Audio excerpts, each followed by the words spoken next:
Bonjour, alors on va corriger les exercices qui vous ont été donnés sur les exercices avec les facteurs limitants et en excès. Alors je vous rappelle que les réponses étaient ici dans les petites parenthèses en dessous des énoncés et que si vous n'êtes pas arrivé à ces réponses-là, c'est soit qu'il peut y avoir des problèmes d'arrondi, soit éventuellement que vous êtes retrouvé bloqué quelque part et c'est à ça que va servir la vidéo. Alors, dans une pile à combustible produisant de l'eau à partir d'H2 et O2. Alors, de nouveau, la première difficulté va être de décrypter l'énoncé. Pile à combustible, apparemment, vous ne savez pas ce que c'est, parce que c'est ce qui fait partie donc, de la matière de réto. Mais par contre, ce qu'on vous dit, c'est que c'est un dispositif, ok, qu'on ne connaît pas, qui va produire de l'eau. Donc, si on produit de l'eau, l'eau doit être à droite de l'équation. À partir de quoi? D'H2 et de O2. Donc, dans les réactifs, on va mettre du H2 et du O2. On sait qu'on doit pondérer et écrire et pondérer la réaction. Donc pour pondérer cette réaction, il va falloir 2H2O et 2H2. Ça, c'est la première étape de notre problème stoichiométrique. Et ensuite, on va noter les données. On vous dit qu'on fait réagir 4 g d'H2 et 3 g d'O2. Ça veut donc dire que dans mon tableau de stoichio, ici, je vais avoir une donnée dans la colonne de l'H2, une donnée dans la colonne d'O2, à savoir 4 g d'H2 et 3 g d'O2. La troisième étape, c'est de transformer ces grammes en nombre de moles. Donc 4 g divisé par la masse molaire d'H2 qui est de 1 fois 2, ça nous fait 2 moles. Et le O2, sa masse molaire, c'est 32. 3 divisé par 32, ça nous donne 0,0006 moles. On a donc deux nombres de moles dans cet exercice. Alors, ça veut dire que la question va être de trouver qui est celui qui est limitant ou celui qui est en excès. Pour faire ça, je vous rappelle qu'on prend l'un des deux, qu'on transfère dans la colonne de l'autre. Alors on va prendre celui-là parce que c'est le plus facile au niveau du calcul. 2 divisé par 2 fois 1, ça nous fait 1 mole. Ce qu'on a passé dans cette colonne-là, c'est ce dont on a besoin pour pouvoir faire la réaction. Et ce qui était déjà placé dans cette colonne était ce qu'on avait. Donc là, c'est le principe d'aller à la boulangerie. J'ai besoin d'1 € pour m'acheter un pain, et en réalité, dans mon portefeuille, je n'ai que 0,0006 €. Eh bien, je vais me retrouver à ne pas pouvoir acheter mon pain. On va dire que c'est ce facteur-ci qui est limitant. Si ce facteur-ci est limitant, l'oxygène est limitant, eh bien l'H2, lui, il est forcément en excès. Donc le réactif limitant, c'est l'oxygène. Et on demande aussi combien de moles d'eau vont être fabriqués. Alors, il est important de comprendre que c'est toujours, comme on l'a vu dans le cours théorique, c'est toujours à partir du nombre de moles de limitant qu'on va calculer ce qu'on a besoin. Donc ce qu'on veut, c'est les moles d'eau qui vont être produites. Donc on prend le nombre de moles du limitant et on le fait passer dans cette colonne-ci, divisé par 1 fois 2, ça nous donne 0,0012 moles. Et ça, c'est la réponse. Alors, à la place de faire ce que j'ai fait en rose, on aurait pu faire l'inverse, c'est-à-dire passer le 0,06 dans cette colonne-là en faisant diviser par 1 fois 2. On aurait obtenu 0,012. Ça, c'est ce qu'on a besoin. Les 2 moles, c'est ce qu'on avait. Et donc là, on voit que j'ai besoin de 0,0012 € et j'en ai 2 dans mon portefeuille. Donc j'en ai bien assez. Ça définit bien celui-là en excès et du coup, celui-là qui est limitant. Donc ça veut dire que par là, vous ne devez faire que ce qui est en rose ou ce qui est en bleu. Vous le faites une fois. Dès que vous avez trouvé le limitant, vous savez que vous faites votre exercice avec le limitant. Alors, je rajoute une question supplémentaire. Alors, question en plus. C'est qui est limitant? C'est de combien d'H2 on a en trop. Donc ça veut dire que j'ai 2 moles d'H2 à ma disposition. je vous demande combien il y en a de trop, combien j'aurais pu en mettre pour que cette réaction ne gaspille pas de l'H2. Donc ce que je vous propose, c'est de mettre la vidéo en pause et puis de répondre et de vérifier si votre réponse est juste. Alors, pour avoir l'excès en H2, on doit prendre ce qu'on a, 2 moles, moins ce qu'on a besoin, 0,0012. Et donc, ça veut dire que j'avais 2 moles, j'en ai utilisé 0,0012. Ce que j'ai en trop, c'est 1,9988 moles fois 2 grammes par mole. J'ai 3,9976 grammes d'H2 en trop dans cette réaction. Donc vous voyez qu'en ayant mis 4 grammes, et bien du coup, c'est beaucoup trop pour pouvoir faire cette réaction et que donc on a pu fabriquer, on aurait pu fabriquer beaucoup plus d'eau si on avait pris plus d'oxygène. Donc ça veut dire qu'avec 3,99 en trop, on peut aussi calculer quelle est la masse d'H2 produit. Donc ça, je vous fais la liste. Question en plus. La masse d'H2O produit. Alors pour faire ça, c'est toujours le nombre de moles fois la masse molaire. Donc 0,0012 fois 18, ça donne 0,0216 grammes. Voilà. Et c'est à peu près tout ce qu'on aurait pu demander. Alors, la deuxième question, elle était plus compliquée, elle. Alors, on vous dit qu'un morceau de fer, alors le fer, attention, si on parle de fer, c'est Fe, de masse 1,28 est introduit dans 50 cm3 d'une solution aqueuse comprenant des ions H+. Alors, l'écriture de la réaction est plus compliquée ici, mais je vous rassure, vous n'aurez pas ça en inter ni à l'examen, mais comme ça vous entraîne déjà pour l'année prochaine. Donc, un morceau de fer, ok, est mis en contact avec des ions H+. Bon, je vais écrire H+, vu que j'ai pas grand chose d'autre à faire. Le morceau de fer réagit avec la solution et on observe un dégagement gazeux de dihydrogène. Le dihydrogène, c'est quoi? C'est du H pris 2 fois et on détecte la présence d'ions ferreux Fe2+.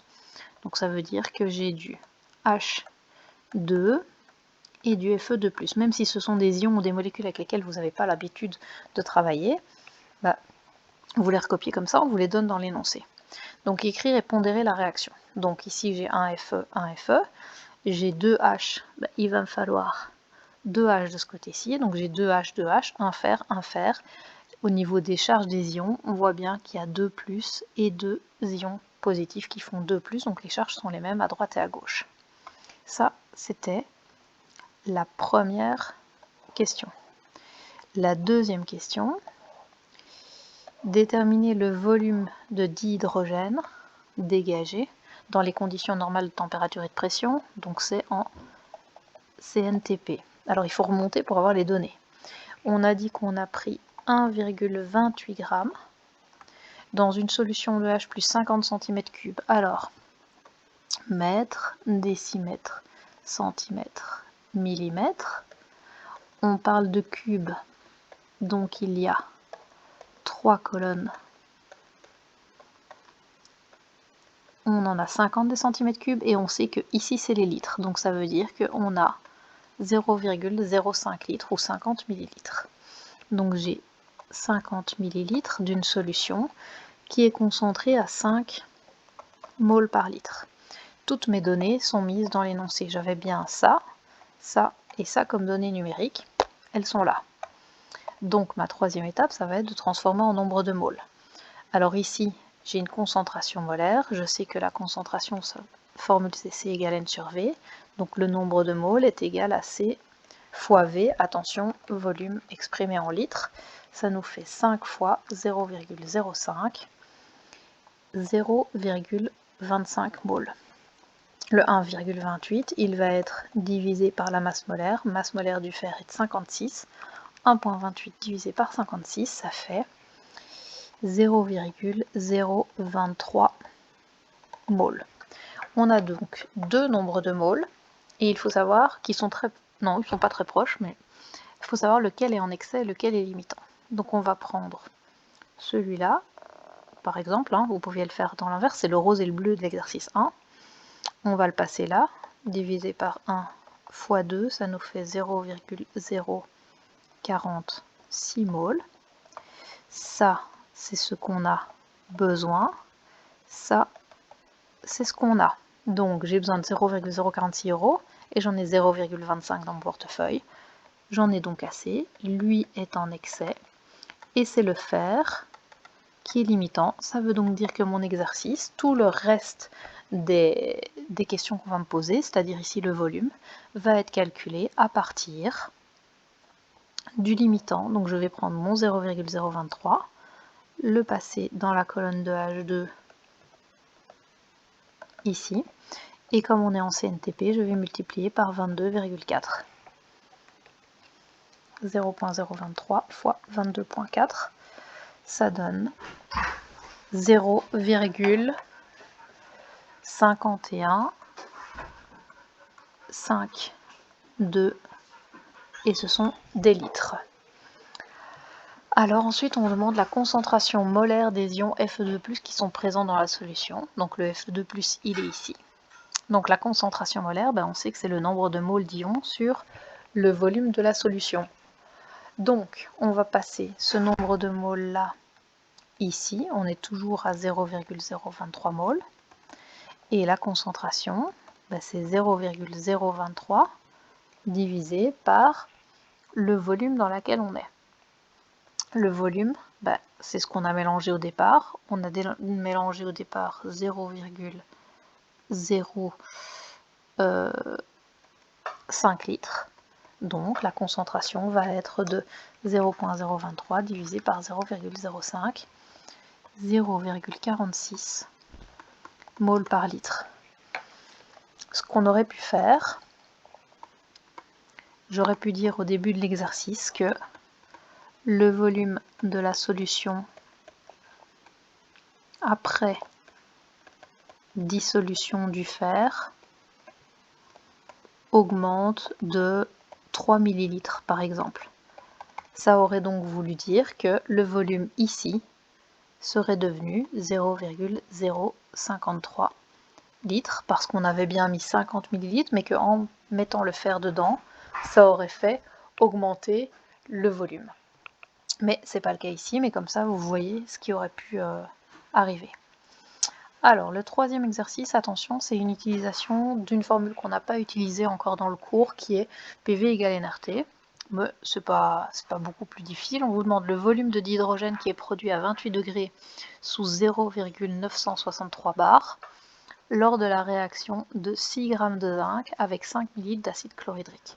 Alors l'acide chlorhydrique, c'est la même chose que le chlorure d'hydrogène, donc c'est de l'HCl. Donc on met Zn plus HCl, ça nous donne du ZnCl plus de l'H2. Alors le zinc a deux valences, donc on peut choisir si c'est la valence 1 ou la valence 2. On va prendre la valence 1, comme ça c'est plus simple. Alors, c'est possible que dans le correctif j'ai pris la valence 2 du coup. Je ne me rappelle pas très fort, donc si vous n'avez pas la bonne réponse, c'est peut-être parce que simplement j'avais pris le zinc à la valence 2. Donc on a combien? On a 6 g de zinc et 5 ml de HCl qui est à du 6 moles par litre. Donc j'ai bien placé toutes mes données numériques dans mon tableau. Ça, c'est les données qui vont être pour la formule à la fin. Alors, il faut donc transformer en nombre de moles. Donc, 6 grammes, on va chercher la masse molaire du zinc. Le zinc a une masse molaire de 65. Donc 6 divisé par 65, ça donne 0,092 moles. Ici, la formule, c'est toujours C est égal à N sur V, donc N est égal à C fois V. Attention, on met Le volume en litres, ça fait 6 fois 0,005, 0,03 mol. Et vous savez quoi, on a oublié de pondérer la réaction, je pense. Donc il faut un 2 ici, il faut un 2 là, et il faut un 2 ici. Ensuite, trouver l'excès et le limitant. Donc c'est un 2 pour 2. Donc si on fait passer ça divisé par 2 fois 2, ça fait 0,03.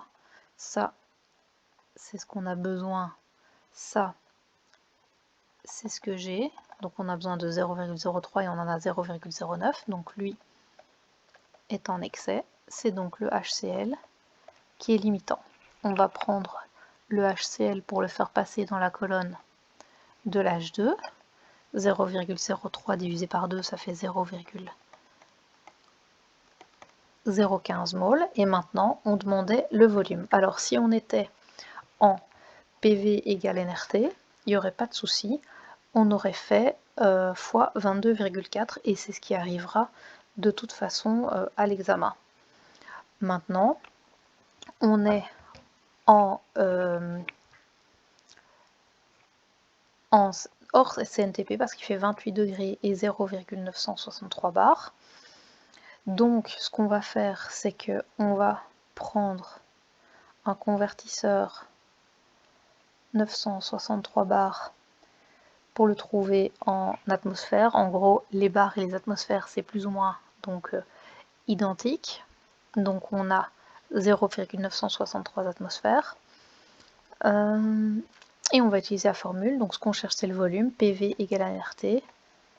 nRT sur P. Donc le volume est égal au nombre de moles, 0,015 fois la constante 0,082 fois la température en Kelvin. Donc ça fait 28 plus 273, 301, divisé par la pression donc en atmosphère qui est de 963, pratiquement identique. Et on fait ce calcul là, 0,015 fois 0,082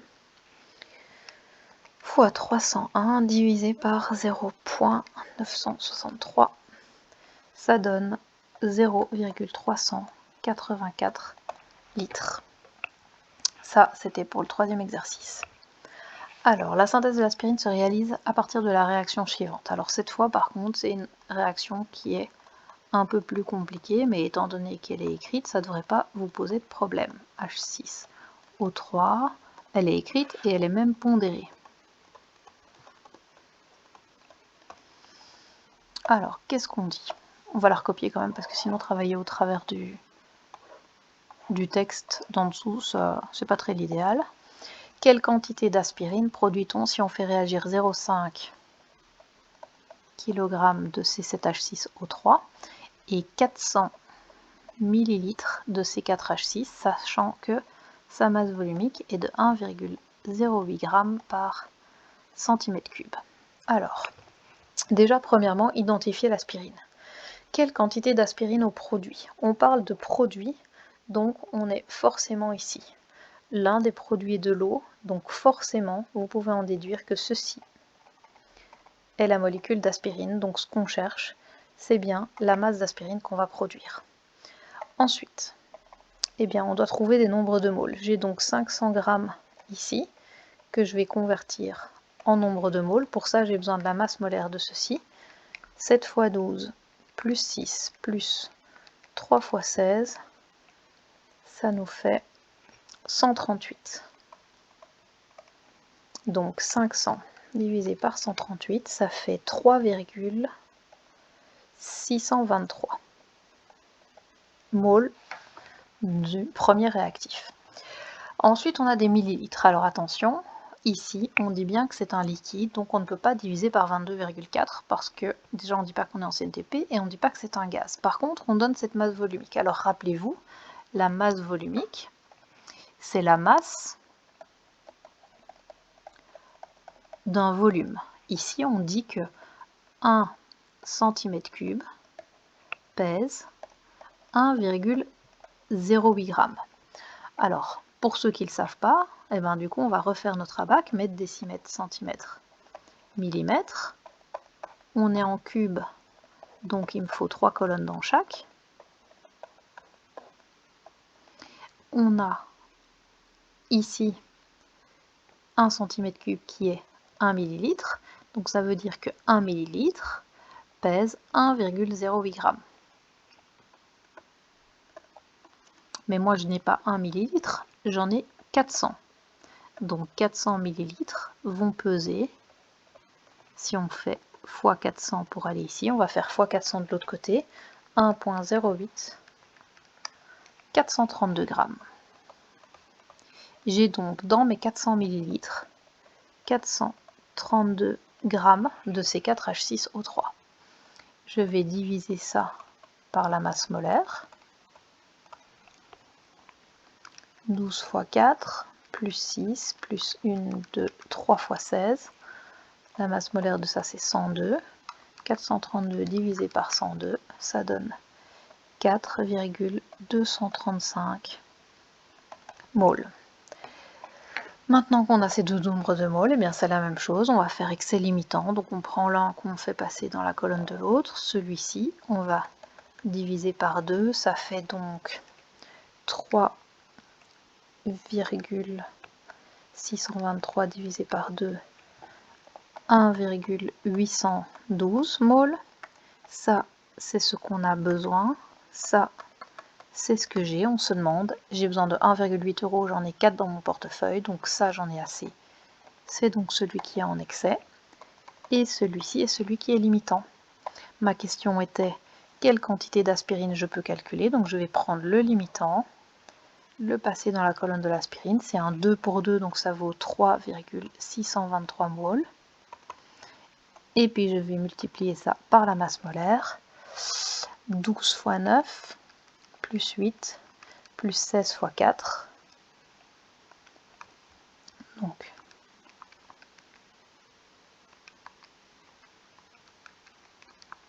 ça fait 180.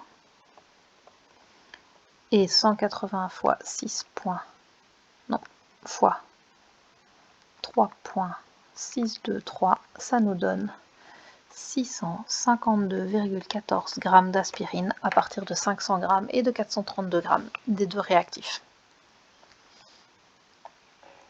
Alors, l'exercice 5.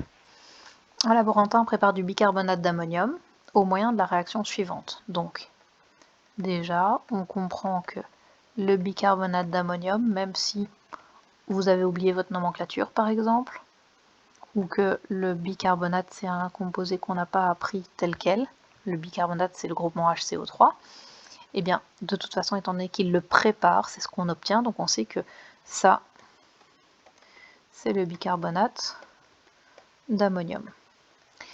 Il utilise pour ce faire 14,8 g d'ammoniac et 41,3 g de CO2. Et on demande la masse qu'on a prévu de fabriquer ici.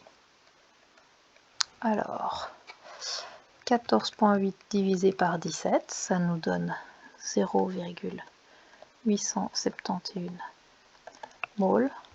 41,3 divisé par 44, ça c'est la masse molaire, ça donne 0,939 moles. On va calculer l'excès et le limitant. Alors on va d'abord vérifier si c'était bien pondéré, mais 3 plus 2, 5, 4 plus 1, 5, 1, C et 3, donc c'était bon. Donc là on n'a pas besoin de... Enfin on peut faire passer, diviser par 1 fois 1, 0,871, ça c'est ce qu'on a besoin. On en a 939, donc celui-là est en excès. Et c'est celui-ci qui est limitant.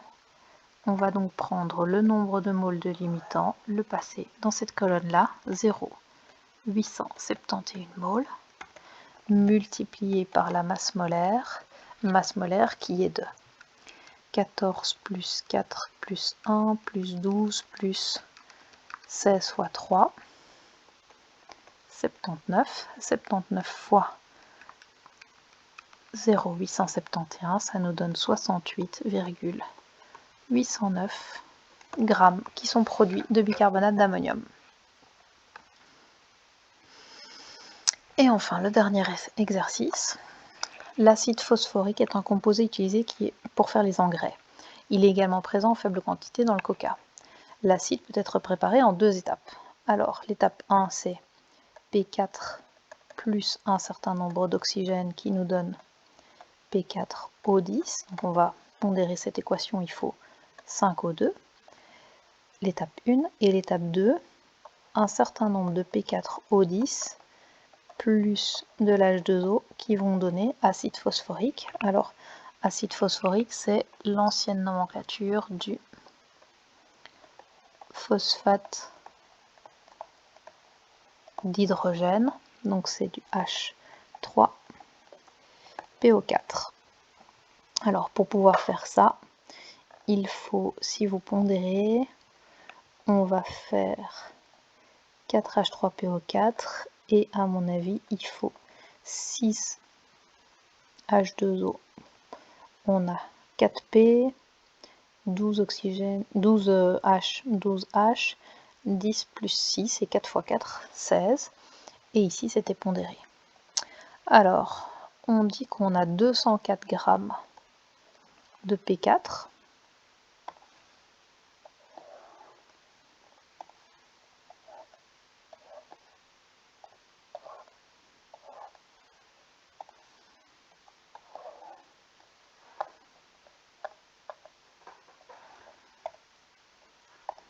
« 204 grammes de phosphore qui réagissent avec 200 litres d'oxygène. » Ici, on a 200 litres pour former l'oxyde de phosphore. Et on demande la masse ici qui sera récoltée lors de la seconde étape. Donc en fait, c'est une réaction un petit peu en cascade parce que la donnée, on en a fait un dans les premiers exercices qu'on a fait. Hop. On avait fait ça. C'était la première équation, on donne une réponse et cette réponse, on la réutilise dans la deuxième équation.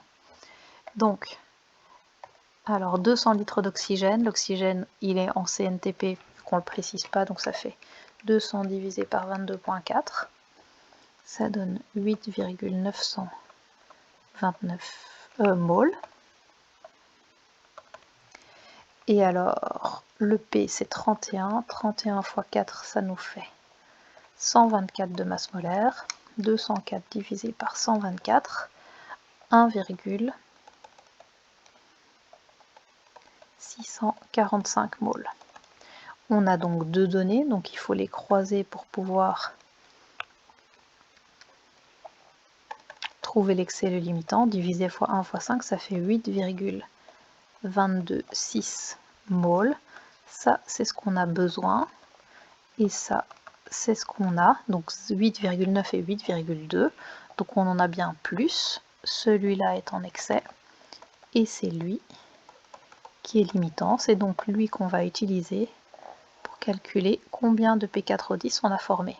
Avec un rapport de 1 pour 1, donc on forme 1,645 moles de P4O10.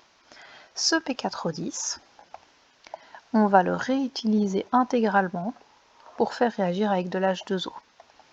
Donc 1,645 moles, on les réutilise tout de suite.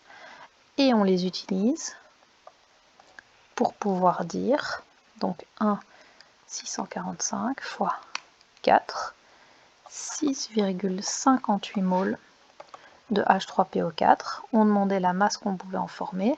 H3PO4, sa masse c'est 98. 644,84 grammes. Alors, comme question supplémentaire,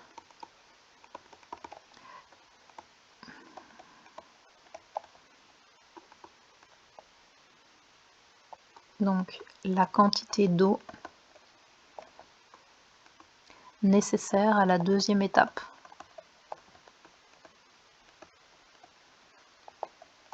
Alors, je peux en plus vous demander à chaque fois pour l'excès, comme dans l'exercice numéro 1, combien il y avait d'excès.